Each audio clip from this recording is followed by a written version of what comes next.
You're listening to Create and Flow, the podcast to help you cultivate curiosity and creativity to sharpen up your craft as a lifelong learner and to live a fulfilling life. Thank you for joining us. Okay, welcome everybody. We have myself, Will Akana, and David Hong.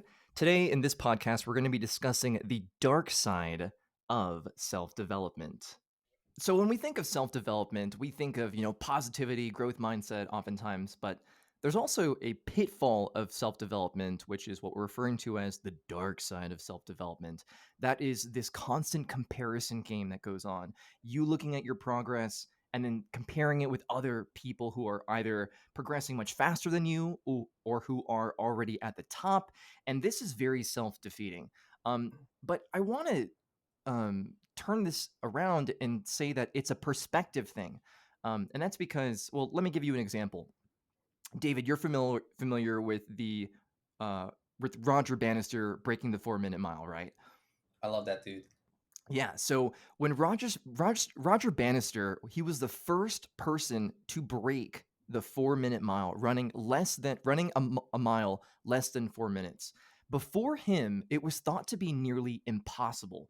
In fact, critics presumed that in order to break the 4 minute mile, it would have to be perfect weather, a loud, boisterous crowd really egging the performer on, perfectly dry clay track, etc., etc. Roger Bannister did it on a wet day, very few people, with less than those supposed optimal conditions.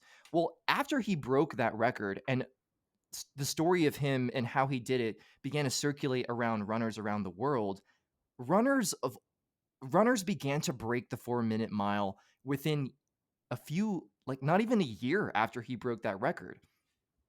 So wouldn't it be silly if all of these runners around the world heard of Roger Bannister breaking the 4 minute mile and thinking to themselves, bro, I'm done. There's no way I could ever break the 4 minute mile. So why even try? When what actually happened is a lot of runners looked at Roger Bannister as a blueprint for their own potential. Basically, if he can do it, so can I. So, what I'm trying to say is we look at this comparison game from a format of I'm not good enough, no way I could accomplish that. When in fact, it's really a very small but subtle turn of perspective that can empower you through what would otherwise disempower you. So, how does one see it from that right perspective? Because I have to admit that I do find myself comparing myself with other people. And worse than that, so let's say I do get inspired by, another person's success. Maybe because it was a good day, I got some good sleep, I was in a good mood. I don't know. However, I do find myself thinking, oh, it's too late. Like they've Mm. accomplished it. It's already been a couple years. People aren't going to be interested now. Like you said, it's all about perspective. In terms of a practical sense, how have you practiced kind of reframing things? So I preach saying, it's all about a change in perspective. But I admit, David, I'm like you in the sense that when I see people in my field who have gone leaps and bounds in their achievements, I fall victim to the idea of this comparison game as well. So what I've had to do, and this might be more of a confession, is I've had to unfollow certain influencers that are in my field, but I've progressed way ahead because I've noticed when I would see their content, instead of being inspired, I would feel down. So what I've done instead was to follow creatives who are on my level and progressing, or creatives on my level or a little over past my level. So I'm receiving influence from people who, in my opinion, their achievements are still within my grasp, and they seem very realistic for me. Hmm. Okay, yeah, that definitely makes sense. It's so hard and it's so simple at the same time. It's like, yeah, just see things in terms of like abundance, in terms of their success is your success. And I guess it's just kind of like rewiring. There's a saying where neurons that wire together fire together. So it's the idea that when you constantly put yourself in this positive frame, this positive like state of mind, that itself is a form of habit. And I can attest to that to myself in terms of a couple years back, my mind, like very strongly and unconsciously, I would just think about all the things that are going wrong with my life. Like, oh, this is happening, that is happening. I'm blaming this, I'm blaming that. I'm like I'm not taking any responsibility, and I'm just feeling very unappreciative of a lot of things. But however, once I started a simple habit of writing down three things that I'm grateful for. A practice that's kind of like that jumpstarts people like self-development journey. That's something that I say I started back in 2016, 2017. So now, and and like I said, this is like 2016, 2017. So it's been like what, 5, 6 years. Like now I really see the benefits of that in terms of I do see like unconsciously a lot of positive things. Like I see a lot of good in terms of like the people's actions. It's much more easier for me to be like, oh, at least this happened, and I'm grateful for this, and I'm grateful for that. Wait, so gratitude is a regular part of your life? Is that what you're saying from these habits you've started? Yeah, but I'm not gonna say that. Oh, I'm this. I found Zen and peace and all that stuff. Like I still. Oh my gosh! Like every day is also a big struggle, and I do think it's gonna be like that for the rest of our lives. Just from the people I've heard from. People who are a lot older than us and people who have reached certain success, like certain authors, certain motivational speakers, etc., they still face these negative self-talks. They still loom from time to time, but they're able to quell it much more quickly. Like Viktor Frankl, he says, between a stimulus and a response, there's a gap. So that gap, they're able to have much more control over that. So they have much more control over the response. Does that make sense? That's brilliant. I think it's similar to meditation where they say if you're constantly meditating, because when you're meditating, you're just letting your thoughts be. You're not necessarily engaging with it. So as you meditate more, life, when you go through life, you see these disruptions as little more than thoughts or things that can be sort of just left alone, and so that they can sort of dissolve on their own, so that your inner peace isn't disturbed. Is that along the lines of what you're saying? I think so. You meditate, right? Yes. So what is your meditation practice like? Because there are different forms of meditation. For me, meditation, I'm just there to be the witness.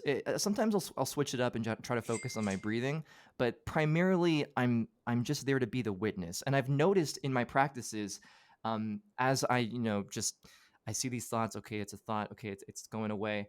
When I'm frustrated, whether when I'm stuck in traffic or whatever, I'll think to myself, "Oh, those are thoughts that are there's a thought of frustration going by. Oh, there's a thought of I need to be somewhere going by." And I'm able to notice those things a lot more. So I feel like when you're saying you're exercising gratitude more, that gap between the stimulus and response, you're able to notice it more, and so you have more leeway instead of going down a path of interpretation that would lead you to an unhappy perception of reality. Yeah, okay, I get what you mean. And I feel like that's also a habit, the habit of learning how to be detached from your emotions and your current situation. So, for example, yes, like you just said, I too find my body reacting when I catch myself at a red light. Like I'm like it's a green light and it turns into a yellow light. And I'm like I'm so close to making it, and then it turns red, and I'm just like, fuck. But the thing is, I'm not like there's no rush for me to be anywhere. Like I have no like time, like deadline. I can really just take my time. It does not matter. However, I do feel my body kind of feeling frustrated, and I'm just like noticing that. I'm like, ah, Right. It's very natural to react that way, right? yeah. And then I feel like with meditation, it's much easier for me to kind of believe in myself. That feeling just comes and it will go like very quickly. Mm, that's wonderful. It just provides context over situations that could be that could be suffering essentially. What are some other, I guess, another dark side of self development? Well, I think to be pertinent, we could talk about. Sorry, excuse me. Let me silence that. Will's making some I'm so money. rude. I know. Um, um, let's talk about how you. I don't know. Wait, are you comfortable with this? Talking about how you just invested 8 Gs, because I feel like the doubt involved with that could be a dark side of the self development game, because you're investing in yourself. Well, you brought it up, and I'm kidding. Yeah, Well, I don't I I don't know if you like want to talk about it I or can talk not. about anything. Yeah. Oh hell yeah. Okay, so. Let's actually talk about David. You recently told me that you made an investment in your self development journey quite recently. Yes. So I've spent all of my life savings in this two different programs. One program is kind of in this career space where I'm not helping, but a group of people are helping me kind of set up my online business as a trainer. So that's the first Hmm. investment. And the second investment is me trying to unwire my childlike patterns, so that doesn't fuck me up in the long term in terms of just like relationships and my own self development. I feel like I am in my own way a lot, and I want to learn how to not do that. So with those two involved, like that's over 10 G's. That's, I mean, to maybe to some people that's like nothing, but for me that is a good sum of money, and it's scary. It's a scary endeavor because I don't know what the outcome is gonna be like, and I'm just putting faith that something good will come out of it, and I'm placing a bet on myself. That's wonderful. And to reference Musashi, you're betting on yourself. Ooh, yes. Um, Okay, making me feel better. what I want to say is also really great about this is, David, you're making a huge investment, your whole life savings for your future, for your development, for your progression. And even then, you're not entirely sure how things are going to pan out. So there's some doubt there, right? Oh my gosh, so much doubt. Yeah, what I wanna bring attention to is that in any, like, large endeavor, especially if you're betting on yourself, because a lot of us don't have the most pristine, princely, regal self-esteem of, like, "I am totally worth this, of course, 10 Gs for me, of course," right? Like, "It's for my future." We're not gonna always have that, to say the least, but I think having those doubts is also very important. Now, why would I say that? Why is having doubts in yourself important? Well, I say this because, well, David, when you go through this retreat, when you go through this training for your business, right? If and when things pan out and it's a success, heck, bro, that is more fuel to the fire for the next endeavor when you're like, this is a huge endeavor. It's a huge investment. I'm not sure if this is going to pan out, but you know what? I've done it before.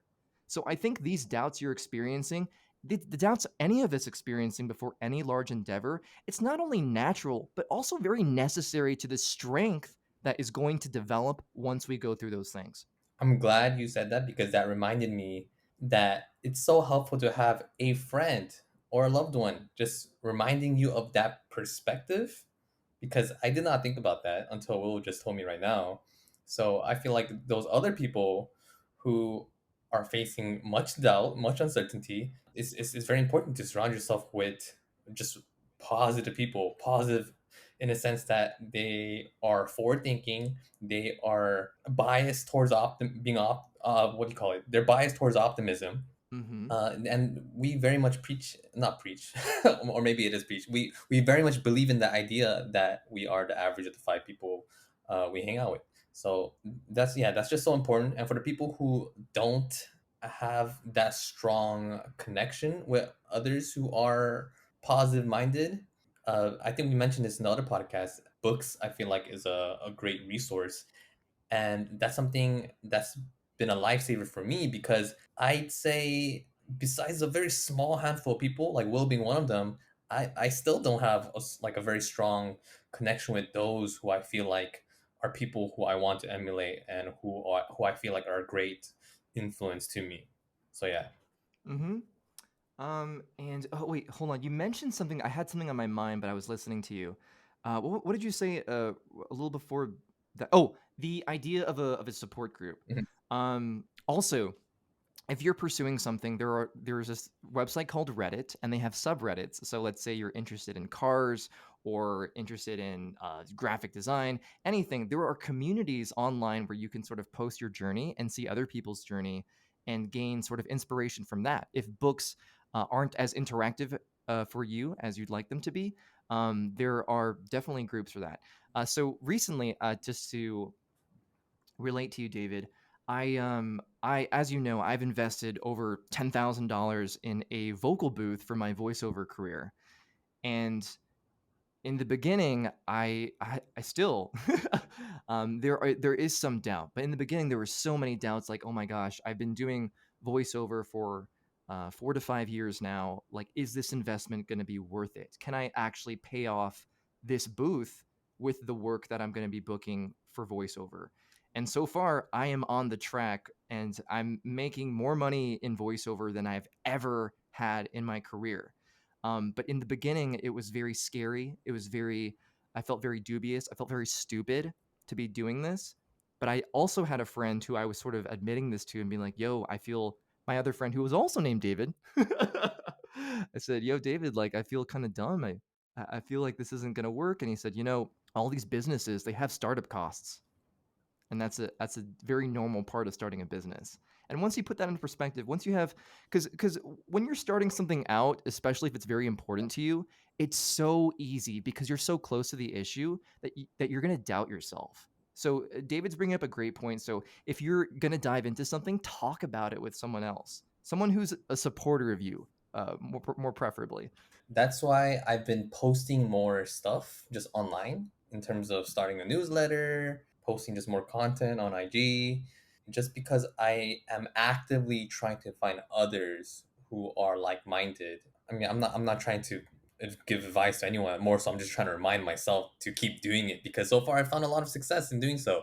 For example, just like meeting Will, like I met him through social media. If I wasn't active on social media, like I wouldn't have these opportunities. The same thing with like other kind of like gigs in terms of like dance gigs or just other projects. It's because I put myself on social media. And of course I don't feel like I'm putting myself out as much as I want to, but it's something that I'm actively putting at the forefront of my mind to really kind of leverage the internet. Now, why are you putting out more content online? It showcases to others what you're interested in and also like what you're capable of.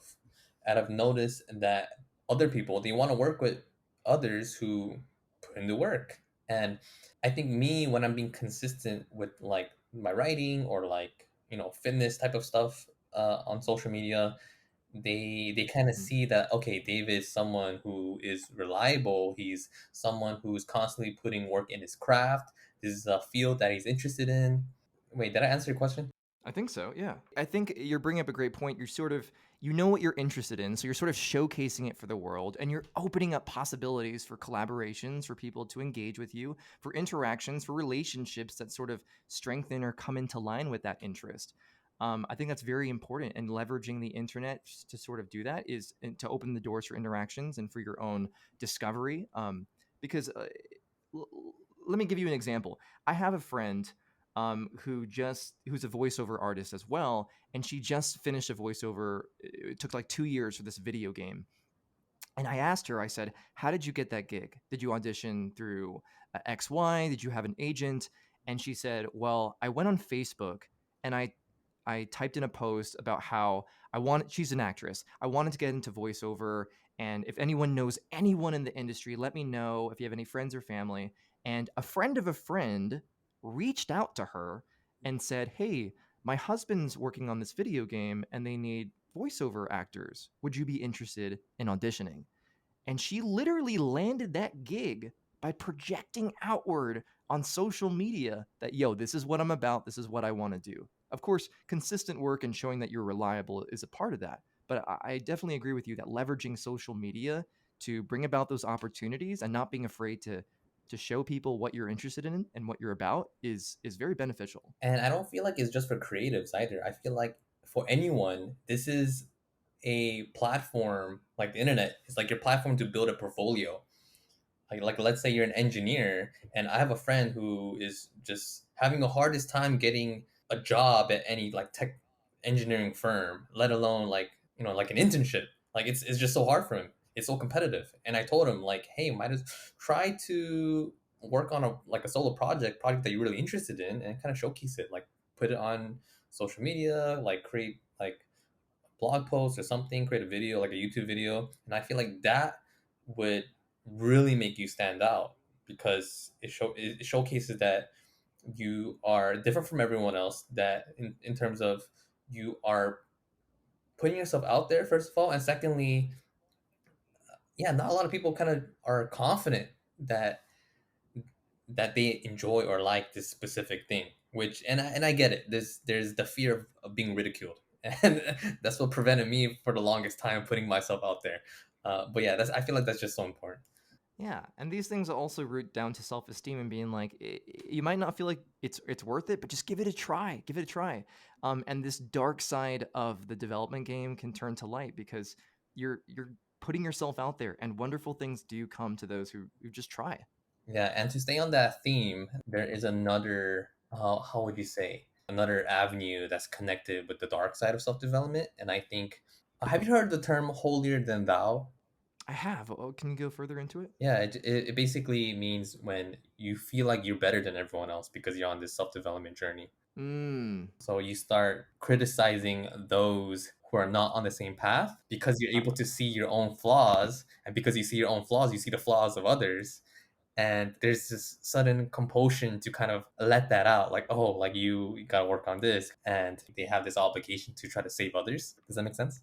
Oh, I agree with I relate to that pitfall of the self-development journey where I have a group of high school friends that I hang out with every so often. And since going on the path of self-development, there have been instances where I didn't really want to hang out with them anymore because I was like, yo, I'm about this like level up life, and I don't know if I want to I don't want to sound like a jerk, but associate with people, but like it wasn't like that. It just felt like I was on a path and they didn't see it. You know what I mean? They didn't It's nice to find reflection and resonance with other people who see where you're going and they encourage that and they're sort of with it on their own journey. But I've also realized that not all of your connections and not all of your friends have to be on the self development journey. In fact, diversifying with the people you interact with from time to time. I'm not saying like your best buddy, like talk with every single day status, but like having a variety of relationships is still very beneficial for the self development journey. Yeah, I don't feel like you did anything wrong there in terms of like you noticed, you were self-aware that the time that's being spent with these friends, like even though I love them, Hmm. is not the best use of my time right now because I'm so very much invested and committed to my own growth, right? Is it that's Right. Thank you for that. I appreciate that. Yeah, and the quote that reminds me of this concept the most: why do you look at the speck of sawdust in your brother's eye and pay no attention to the plank in your own eye? And it's from the Bible. Mm. I read that and I was just like, yo, that's deep. Yeah, because also I honestly, this might be maybe tangential, but I feel like a step in the journey is also realizing, okay, just because I'm on this path doesn't make me better than anyone else. We're all in different classrooms under the same school of life, so to speak. And just because I'm developing a certain way doesn't make me inherently better than anyone else. We're all just students. Now, I guess where would you say you are in your self development journey? What's something that you've, I guess, just recently kind of overcame, like a recent win or like an obstacle? What's something that you're currently going through, and what's your process of going through that? I feel like other listeners may be curious. I'm definitely curious, and maybe this is a great like refresher for you in terms of what's going on right now in your life. Hmm. Well, I would say my progression right now is at a pretty nice spot compared to like 4 or 5 years ago, simply because I have confidence now in my voice acting ability for voiceover, and I have a booth that has broadcast quality audio. And it took a while to get to this point. Um, what specifics of this journey did you want to focus on, if any? Anything you want to share? Well, I feel like doubt has always been like with me in this journey. Doubt to even try voiceover, doubt to take lessons in voiceover, doubt to invest in myself and buy a booth. It's always been a constant companion with me, and with this progression that I feel like my life is going through at this point, I feel like I'm at a point where I'm like, okay, doubt is always going to be there. You just have to trust your instinct, because my instinct told me after all this time in voiceover to just invest in the equipment. It's been 4 or 5 years. So I would say, as much as doubt is going to accompany with as much as doubt is going to accompany you on this journey, it's going to force you to sharpen your sense of intuition and to sharpen your trust with yourself. Is there certain rules that you feel like you've developed in order to fine tune this decision making process? So, for example, there's a guy named Ramit Sethi. He's a finance dude who combined finance and psychology, and he has something called his money rules. So, for example, for any books, he doesn't even look at the cost; he'll just buy it. For him, it's like they're all roughly around $10 to $20, and it's something educational. If he learns one thing from that book, like he knows it will pay off in the long run. So that's one. Another thing is like if the flight is over 8 hours long or over 4 hours long, I forget, he will fly a business class. So there's certain rules that he has in mind. So therefore, he's not taking so much cognitive space when he's going through that decision making process. He just goes, he just knows already. Okay, I've done this before. This is what I'm gonna do. So is there something like that for you? Have you developed something like that? You think? I think I can relate to that on this idea of investing what I honestly believe will help me out. Like, for example, when it comes to food, I don't skimp out on ingredients. If it's like an $8 tomato sauce, but all these natural ingredients with no sugar added, I will buy the $8 tomato sauce because I know in the long run, there's medical bills, and that's hundreds of thousands of dollars. But this $8 buying food that's a little more expensive but healthier for you is worth it in the long run. So for me, my principle, as we say, there's a samurai a proverb I heard called "knowing must be tied to principle." It's not enough to know; it has to be tied to your principles. Otherwise, there's no use in knowing it. It's like you said, the person who reads and the person who cannot read, there's no advantage if the person who reads doesn't actually read books, right? Mhm. So I would say one of my principles that I've learned is that if it's for investing in myself and I honestly believe it'll bring me further down the path to alignment and fulfillment, I will double down and invest in it. Do you have any principles yourself that clear cognitive space for you in such decision making? Before that, so the decisions that give you alignment and fulfillment, is that something that's intuitive for you, or is that also something that's clearly defined? Now, this intuition I'm speaking of, it's been recently developed, and by recently developed, I mean like over like a decade. For example, my last relationship, David, as you're familiar with, ended in a lot of heartbreak, but there were so many instances in that relationship where my intuition was like, yo, this is kind of weird, or this is a red flag, or maybe this isn't right. And I would just ignore it. And after months of having that voice sort of get shut down and then ultimately have the relationship shut down, at that point, 5, 6 months ago, I was like, you know what? I'm just going to trust my intuition now because it seems like not trusting my intuition is leading me into very nebulous territory. And after that relationship ended, or at least in the fallout of that, I began investing in the booth because I was like, this is something that I wanted to invest in. My girlfriend at the time was sort of discouraging my investment in it, interestingly enough. But after that breakup ended, I was like, you know what? I'm done. I'm just gonna. This is what I feel like I need to do. Oh yeah, it's a lot of money. Oh yeah, I'm going into debt. But I'm just gonna trust myself now, and I'm so happy I did. So, as a way to make this practical for the listeners, I feel like your intuition will develop. You just have to be very aware of when it's correct and when it's not. So if you're going to a situation and you had a gut feeling that it wasn't the right thing for you and it turns out it wasn't the right thing for you, take note of that because these tugs of your intuition, they may not be very clear on the outset, but over time as you notice them and you make notes, okay, my intuition was right, okay, my gut feeling was wrong, okay, this was right, you'll gain a sense of clarity with what you need to do for you to do you.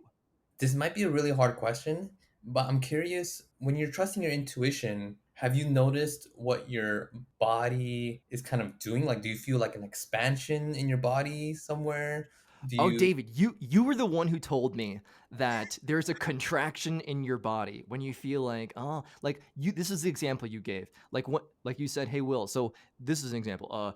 If I think about hanging out with this person and I feel a contraction in my body, I know that I'm probably not going to want to hang out with that person." So if I'm correct, you're bringing attention to that there's a physical response that you can sort of take cues from. so do you is that it for you? Is that part of your intuition process? Like you notice certain physical cues and you now are able to label what is good intuition or not? I think so. I think more often than not, I'm pretty spot on with my intuition. And yes, there is a definite physical cue. So if you guys want to take notice, be aware of your body when you're about to make a decision or when you're trying to weigh in on on a decision. Hmm. Yeah, to go back to your question, certain rules that I have, I don't have it written down anywhere, but I know that I have some rules. So I guess one is it's the same thing with the books. If any book investment, I don't even look at the cost. Like I'll just buy it because I know that if I do learn something, this is going to pay off in the long run. And also, I'm using Amazon Prime, so yeah, if I don't like it, I can just return it. Another rule that I feel like it could be strange to others, but because I'm very into like health and wellness and fitness, whenever I eat, I have a given rule to eat the greens or the vegetables first before anything else. And I do that because I've read research that when you, for example, consume the starchy carbohydrates first, like the pasta, the rice, there's a big, huge spike in your blood levels, your sugar levels. However, if you go for like the leafy green vegetables, it's very much blunted when you eat the rice or the starchy carbohydrates after. So based off that Oh, one research, yeah, like that's I don't even think about it like now because in the past I've noticed I always like eat the rice first, like when I have a yeah. plate. Yeah, but now I've been going for the vegetables first. So that's been something that's very automatic. Same thing with exercise. I feel like it's more difficult to not exercise than to exercise. However, there are days when I'm just like so burnt out and sore. So I don't want to spend time thinking like, oh, do I work out? Do I not? I have a rule where I have to do something. So let's say I'm really tired, really sore. I'm at least gonna go for an hour walk. So that's kind of like the non-negotiable. That's awesome how you sort of built it into the way you live. And I think this relates back to the dark side of self-development because it brings about this, it takes time. These implementations, these principle buildings, these knowledge applications, it takes time. And part of the dark side of self-development is this impatience we have, especially given the culture we have of instant gratification.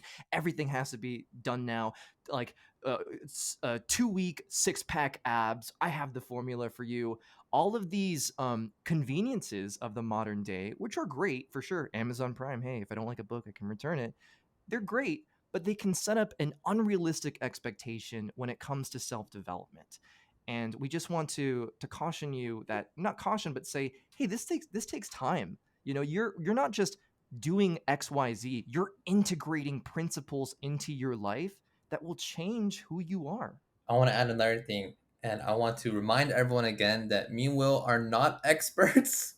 We're literally just sharing what we know, and we find joy in terms of reminding ourselves of these principles, these lessons that we've learned, because it's so easy to forget. And like what he said about being patient, oh my gosh, I find myself not being very patient like almost every day.